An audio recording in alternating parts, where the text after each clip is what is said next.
natin stock na hose ng heater saka ng sa may coolant niya. Kasi binaypas na to eh.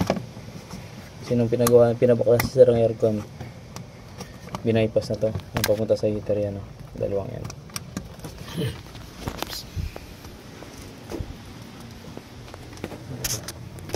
Yan na.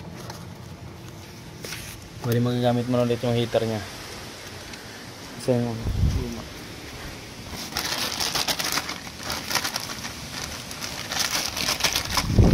Ito siya. Yung ano. Pinalit natin.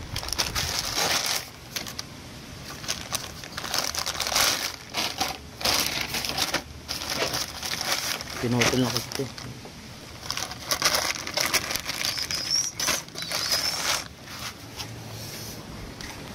Okay na.